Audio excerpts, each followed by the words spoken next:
মহান বিজয় দিবস উপলক্ষে নারায়ণগঞ্জ জেলা বিএনপির উদ্যোগে সোমবার বেলা 11:30টায় ঢাকা সিলেট মহাসড়কের ভুলতা গাউসিয়া এলাকায় একটি বিশাল র্যালি বের করা হয়। বিএনপির নির্বাহী কমিটির সদস্য মুস্তাফিজুর রহমান ভূঁইয়া দীপুর নেতৃত্বে র্যালিটি ঢাকা সিলেট মহাসড়কের বলাইখা ভুলতা গোলাকান্দাইল সাওঘাটা এলাকা প্রদক্ষিণ করে। এ সময় মহাসড়কের উভয় দিকে প্রায় 10 কিলোমিটার এলাকা জুড়ে যানজটের সৃষ্টি হয়। র্যালি পূর্বক আলোচনা সভায় সভাপতিত্ব করেন নারায়ণগঞ্জ জেলা বিএনপির সভাপতি বীর মুক্তিযোদ্ধা গিয়াসউদ্দিন। এ সময় প্রধান অতিথি হিসেবে উপস্থিত ছিলেন বিএনপির কেন্দ্রীয় কমিটির নির্বাহী সদস্য মুস্তাফিজুর রহমান ভূঁইয়া দীপু।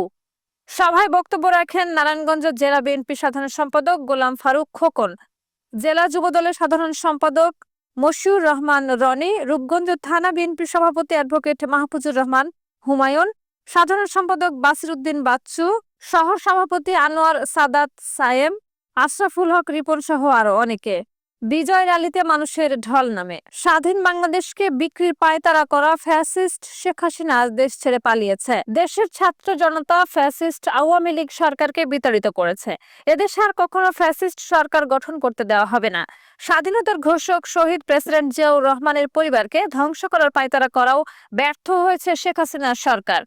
আমরা ফ্যাসিস্ট আওয়ামী লীগকে দেশে আর দেখতে চাই না। মহান বিজয় দিবস উপলক্ষে রূপপুরে ভুলতা এলাকায় আয়োজিত সমাবেশে মুস্তাফিজুর রহমান ভূঁইয়া দীপু এসব কথা বলেন।